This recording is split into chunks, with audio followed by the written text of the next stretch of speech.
রাজীব রায়চৌধুরী কি সত্যিই তিতলিকে আর ক্ষমা করতে পারবেন না, নাকি রাহুলের এই একবারের মিথ্যা রক্ষা করতে গিয়ে পুরো রায় পরিবারটাই ভেঙে চুরমার হয়ে যাবে?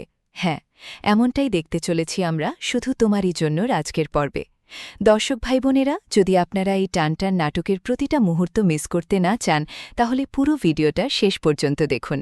কারণ আজকের পর্বটা শুধু একটা সাধারণ পারিবারিক ঝগড়া নয়, এটা একটা আগুনের মতো জ্বলন্ত সত্য উদ্ঘাটনের পর্ব, যেখানে মিথ্যা কথার জাল ছিঁড়ে যাচ্ছে, সম্পর্কগুলো একে একে পরীক্ষায় পড়ছে, আর রাহুল রাহির জীবনে নতুন করে ঝড় উঠছে।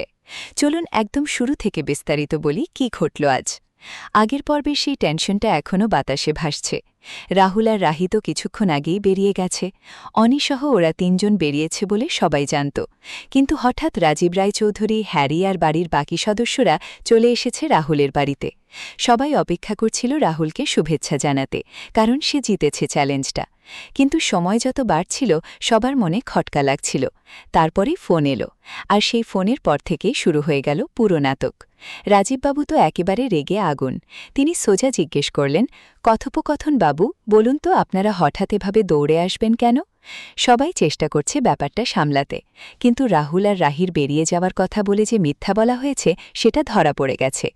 রাজীববাবু বললেন, আমরা তো আশা করছিলাম রাহুলকে শুভেচ্ছা জানাতে, কিন্তু একটু রাত হয়ে যাচ্ছিল বলে ভাবছিলাম। হ্যাঁ, আর তারপরে ফোনটা এলো। তখনই প্রশ্ন উঠল, ফোন? কিসের ফোন? আর এখান থেকেই শুরু হয়ে গেল সেই বিস্ফোরক সংলাপ। অনি আর হ্যারি চেষ্টা করছে সবাইকে শান্ত করতে, কিন্তু রাজীববাবুর রাগ আরও বাড়ছে। তিনি স্পষ্ট বলে দিলেন যে তিনি সব বুঝে গেছেন। আমি কিন্তু এসব অ্যালাউ করব না কনক। রাহুলরা কোথায় গেছে সেটাই এখন বড় কথা। এদিকে বাড়ির ভেতরে তিতলির অবস্থা তো একেবারে খারাপ। রাহুল আর রাহি যখন ফিরে এলো তখনই শুরু হয়ে গেল পুরো ঝামেলা। রাহুলের বাড়ির লোকেরা সবাই এসে পড়েছে দেখে রাহুল তো একেবারে হতবাক। সে বলল, কি বলেছিলে সেটা নিয়ে ভাবলেও হবে না, এখন আমরা কি করব সেটা ভাবো। যে করেই হোক আমার বাড়ির লোকগুলোকে সামলাতে হবে। ওরা এমনিতেই অনেক অপমানিত হয়েছে, আর অপমানিত হতে দেওয়া যাবে না। রাহি তো ভয়ে কাঁপছে। সে বলল, না না দিদিভাই, তুমি একদম চিন্তা করো না, আমি সামলাবো। কিন্তু তিতলি তো জানে সেই আসল কারণ। সে মিথ্যা বলে চ্যালেঞ্জ জিততে চেয়েছিল। রাহুল তিতলিকে প্রোটেক্ট করার চেষ্টা করছে, কিন্তু রাজীববাবু সেটা একদম সহ্য করতে পারছেন না। তিতলি যখন বলল যে এটা তার আইডিয়া ছিল না, তখন রাহুল বলল, রাহি, তুমি এ বিষয়ে আর একটা কথা বলবে না, যা বলার আমি বলবো। কিন্তু তিতলি তো আর চুপ করে থাকতে পারছে না। সে বলল, বাবা, আমার কিছু বলার আছে। এই আইডিয়াটা আমাদের সকলের ছিল, কিন্তু তার পেছনে কারণ আছে। রাজীববাবু তো রেগে গিয়ে বললেন, তাড়াতাড়ি ওই বাড়িতে চলো তো। কি হলো তিতলি, কি বলল সেটা আগে বলবি তো? তিতলি তখন হাঁসফাঁস করে বলল, ও বলল রাহি নাকি খুব বিপদে। এই মেয়েটাকে আর মানুষ করতে পারলাম না রে হ্যারে। ওর মধ্যে ভালোর আর কিছু অবশিষ্ট নেই, কিচ্ছু নাই। পুরো বাড়িটা যেন আগুনে পুড়ছে। রাজীববাবু সবাইকে বললেন, আমাদের ক্ষমা করবেন, আমরা ভুল সময় চলে এসেছি, আমরা এবার বের হব। কিন্তু বাড়ির মারা তো ছাড়তে চায় না। তারা বলল, না না, এভাবে খালি মুখে যাবেন না, কিছু মুখে দিয়ে যান। খালি মুখে বাড়ি থেকে চলে গেলে অকল্যাণ হবে আমাদের। অনি তখন মিষ্টি আনতে যাচ্ছিল, কিন্তু রাহুলের পরিবারের লোকেরা আর থাকতে চাইল না। তারা বলল, আজ আমরা বেরোই হব, তবে যাওয়ার আগে তিতলিকে সঙ্গে করে আমরা নিয়ে যাব। এখানে এসে তিতলির সঙ্গে বড় ধরনের ঝগড়া শুরু হয়ে গেল। তিতলি বলছে, ওই রাহির ব্যাপারটা, মানে তুমি নিশ্চয়ই বুঝতেই পেরেছ, ও কিন্তু অত শত বুঝে না গো। এসব মেয়েকে আমি খুব ভালো করে চিনি, অ্যাটেনশন সিকার হয় এরা। রাহুল তো তিতলিকে সাপোর্ট করছে, কিন্তু রাহি চুপ করে সব শুনছে। শেষে রাজীববাবু বললেন, যাক, সময় মতো ব্যাপারটা সামাল দেওয়া গেছে, এখন আগুনটা জ্বলুক, তারপর তো জ্বলে পুড়ে ছাই হবে সব। এই দৃশ্যটা দেখে দর্শক হিসাবে আমারও গায়ে কাটা দিচ্ছিল, কারণ রাহুল যেভাবে দিদি তিতলিকে প্রোটেক্ট করছে সেটা একদিকে ভালোবাসার, অন্যদিকে পরিবারের ভাঙনের ইঙ্গিত দিচ্ছে। তিতলি যে মিথ্যা বলে চ্যালেঞ্জ জিততে চেয়েছিল সেটা এখন সবার সামনে উন্মোচিত হয়ে গেছে।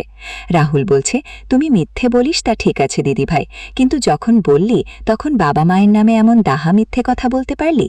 তিতলি তো পাল্টা বলছে, তুই তো মিথ্যে বলে এই বাড়িতে বিয়ে করে এসেছিস। এই সংলাপগুলো শুনে মনে হচ্ছে পুরো পরিবারটাই দুভাগ হয়ে গেছে।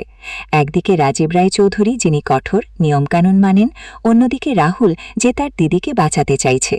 রাহি তো পুরোপুরি মাঝখানে পড়ে গেছে। সে চাইছে না যে তার জন্য কোনো ঝামেলা হয়, কিন্তু রাজীববাবু স্পষ্ট বলে দিলেন, আজ থেকে কেউই এই বাড়ি ছেড়ে যাবে না, বুঝেছ? রাহি তখন বলল, বাবা তুমি সবার সাথে এমনটা করতে পারো না। রাজীববাবু তো আরও রেগে গিয়ে বললেন, রাহি তুমি ওর সাথে এভাবে কথা বলো কেন? ও নিশ্চয়ই কিছু একটা বুঝেছে। এই মুহূর্তটা ছিল পর্বের সবচেয়ে টেনশনপূর্ণ। রাজীব রায়চৌধুরী যেভাবে সবাইকে থামিয়ে দিলেন সেটা দেখে মনে হচ্ছিল যেন পুরো বাড়িটাই একটা যুদ্ধক্ষেত্র হয়ে গেছে। তিতলি আর রাহুলের মধ্যে যে সম্পর্ক সেটা এখন পরীক্ষায় পড়েছে। রাহুল বলছে, বাবা তুমি অকারণে দিদিকে প্রোটেক্ট করার চেষ্টা করছো রাহুল, আমি জানি ওটা ওরই প্ল্যান। কিন্তু রাহুল ছাড়ছে না, সে বলছে, আমি তোমার থেকে শিখবো আমার কি করা উচিত। রাহুল, ঘটছে কি এ বলো, এটা বাড়ি না অন্য কিছু? দিদা তো পুরোপুরি তিতলির পক্ষে। সে তিতলির হাত ধরে রেখেছে আর বলছে, আমি সারা রাত জেগে তোমার গর্জন শুনি। দিদিমা যেভাবে ওর হাতটা ধরে আছে মনে হচ্ছে ও আর হাতটা ছাড়বে না, ওকে আপাতত এখানেই থাকতে দাও। এই দৃশ্য দেখে আবেগে চোখে জল চলে আসে, কারণ দিদা যেভাবে তিতলিকে আগলে রাখছেন সেটা একটা দাদুর ভালোবাসা। কিন্তু রাজীববাবু তো সেটা মানতে চাইছেন না। তিনি বললেন, স্যার আপনি যাওয়ার আগে দয়া করে আপনার বড় মেয়েকে বুঝিয়ে বলবেন এটা ভালো না খারাপ, আর মিথ্যা বলবেন না। রাহি তখন বাবাকে বলছে, বাবা তুমি কি বুঝতে পারছো না উনি কেন এসব বলছেন? কিন্তু রাজীববাবু চুপ করিয়ে দিলেন সবাইকে। শেষে রাহি চ্যালেঞ্জ করে বলল, আচ্ছা তাহলে বাবা তুমি মেনে নাও যে তোমাকে হার মানতেই হবে। রাজীব রায়চৌধুরী তো হেসে বললেন, রাহি এখন চুপ কর, আমার কথার মাঝে বাধা দিচ্ছ কেন? তারপর তিনি রাহুলকে অপমান করে বললেন, রাহুল তোমাকে এত সমর্থন করছে আর তুমি? এই অপমানটা রাহুলের গায়ে লেগেছে খুব। সে বলল, আমি তোমার সব দাঁত ভেঙে দেব, আর এক পাও এগোবে না। আমি আমার হাত পা ভেঙে ফেলে দেব, আর তোমার দেখাশোনা করার জন্য কাউকে খুঁজে নেব। পুরো পর্ব জুড়ে এই আবেগের ঢেউ উঠছে আর নামছে। তিতলি যেভাবে নিজেকে বাঁচাতে চাইছে, রাহুল যেভাবে তাকে সাপোর্ট করছে, রাহি যেভাবে মাঝে পড়ে সব সামলাতে চাইছে, এগুলো দেখে দর্শকের মন ভরে যায়। বুলু তো বলছে, দিদা কে বলল তা কেউ বুঝবে না, আজ ফুলের শয্যা আছে। কিন্তু কেউ শুনছে না। অনি আর হ্যারি চেষ্টা করছে শান্ত করতে, কিন্তু আগুনটা তো জ্বলেই যাচ্ছে। রাজীববাবু শেষে বললেন, তুমি কি ভাবছো এসব মিথ্যে দিয়ে আমার মুখ বন্ধ করে দেবে? ও ভয় দেখিয়ে কাজ হবে না, তাই না? এই পর্বে প্রত্যেক চরিত্রের ভূমিকা খুব স্পষ্ট হয়ে উঠেছে। রাজীব রায়চৌধুরী তিনি কঠোর পিতা, যিনি পরিবারের সম্মানের জন্য কোনো আপোষ করতে রাজি নন। তিতলি সে দ্বিমুখী, একদিকে মিথ্যে বলে চ্যালেঞ্জ জিততে চায়, অন্যদিকে পরিবারের ভালোবাসা চায়। রাহুল সে ভালো ভাই, কিন্তু তারই প্রোটেকশন হয়তো পরিবারকে আরও ভাঙনের দিকে নিয়ে যাচ্ছে। রাহি সে নিরীহ, কিন্তু তার উপর সবচেয়ে বেশি চাপ পড়ছে। অনি আর হ্যারি তারা মধ্যস্থতাকারী, কিন্তু তাদেরও কথা শোনা যাচ্ছে না। দিদা আর বুলু তারা আবেগের প্রতীক, যারা তিতলিকে আগলে রাখতে চায়। এই পর্ব থেকে আগামী পর্বে কি হতে পারে? প্রথম থিওরি, রাজীববাবু হয়তো তিতলিকে বাড়ি থেকে বের করে দেবেন, আর রাহুল সেটা মেনে নিতে পারবে না, ফলে বাবা ছেলের মধ্যে বড় ধরনের সংঘাত হবে। দ্বিতীয় থিওরি, রাহি হয়তো নিজে এগিয়ে এসে সব দোষ নিজের ঘাড়ে নেবে, যাতে তিতলি বেঁচে যায়, কিন্তু সেটা রাহুলের সাথে তার সম্পর্ককে আরও জটিল করে তুলবে। তৃতীয় থিওরি, দিদা হয়তো কোনো বড় সিদ্ধান্ত নেবেন, যেমন পুরো পরিবারকে একসাথে বসিয়ে কথা বলানো।